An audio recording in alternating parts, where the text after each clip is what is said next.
днес е твърде важно за мен. Мисля си, че съдбата е била особено щедра, щом ме е срещала и с тримата виновници за това тържество.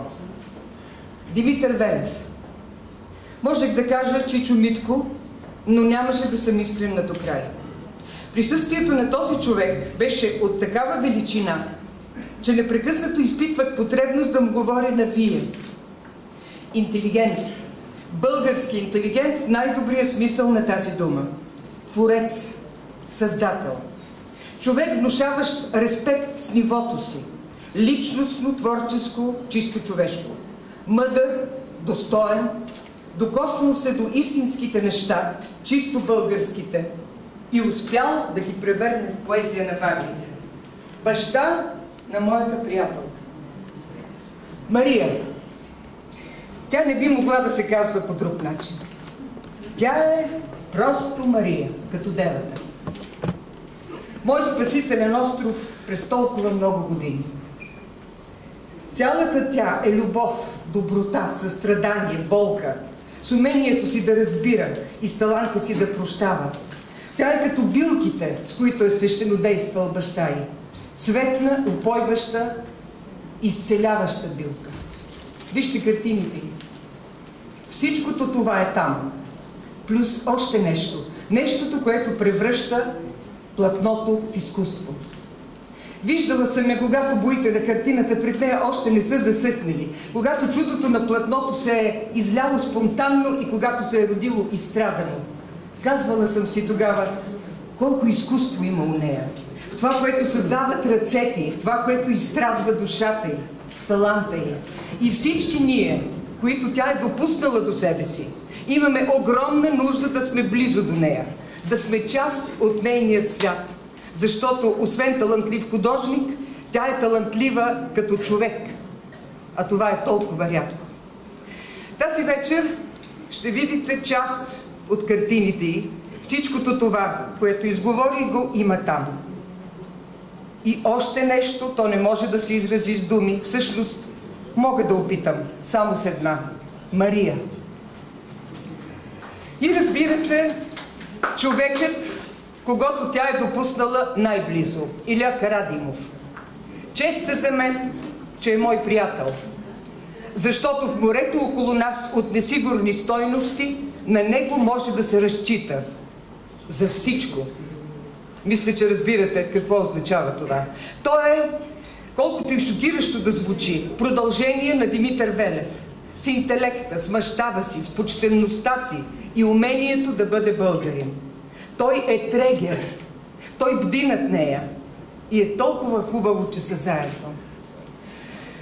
Не зная дали е редно, но ще си позволя да ви прочета нещо, което много съм искала да им кажа в годините, но Маргарита Петкова го е изляла преди мен в едно прелестно стихотворение. Ода.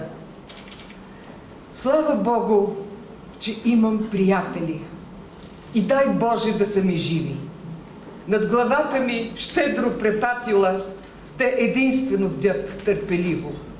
Те баща и те майка, когато безроднинна, безродствена, ничия, на съдбата си по стъпалата се задържам наголо обичам.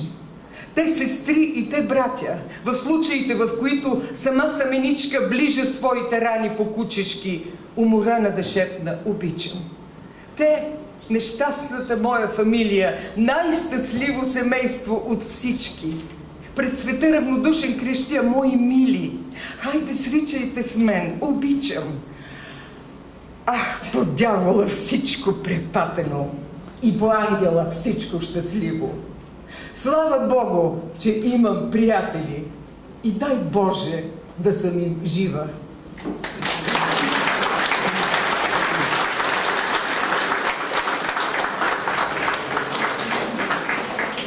Госпожо Велева, ще ви помоля и вие да застанете пред микрофона. За мен това е много трудно, защото знаете, че художникът седи сам, рисува и не е свикнал на такава публичност и на такова внимание даже. Години се надявах да осъществя мечтата на баща си, да представи това дългогодишно свое дело на изложба. И този ден дойде.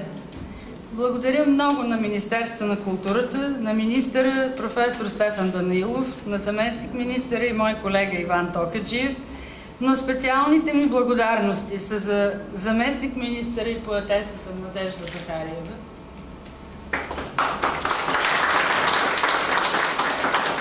която оцени и подкрепи идеята за тази изложба така, че тя сега е факт пред вас. Благодаря за подкрепата на Фондация "Помогни на нуждаещите се" в лицето на нейния изпълнителен директор, доктор Георги Найден, който като журналист и приятел, особено приятел, се включи в осъществяването на изложбата с цялото си сърце. Благодаря на професор Ана Петрова за добронамерената помощ, която ни оказа при създаването на книгата ни за естественото багрене, палитрата на боговете. Тя избяга. Ето я. Беше толкова добронамерена, че ни посочи на латински всички грешки, които ние променихме много внимателно. И много други неща.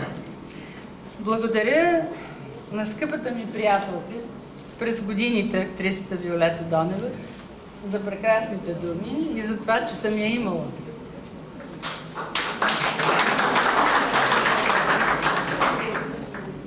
Последно. Сега ще ми позволите да изкажа своите най-сърдечни благодарности на изключителния ерудит, политолог и журналист Иля Карадимов, който за голяма моя радост е и мой съпруг.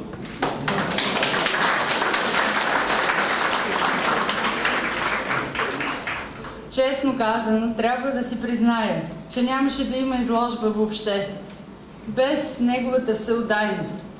Всъщност, той е който осъществи мечтата на баща ми и реализира тази съвместна изложба. Като мащабен пиар, какъвто е бил през годините, винаги той е организирал международни срещи и пресконференции.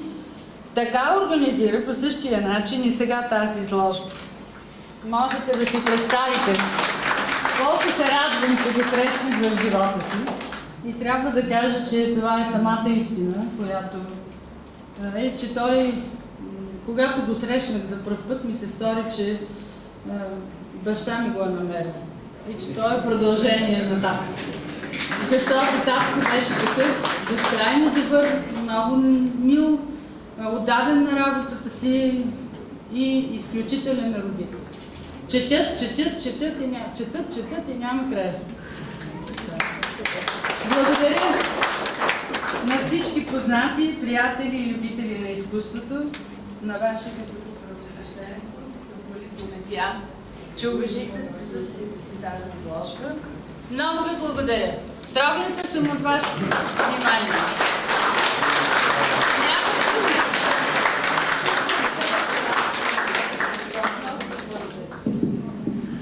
След всичко, което чухме, ми се иска да кажа и на семейството, и на техните приятели, дай Боже да сте си живи и да кажа, че обявявам изложбата в открито.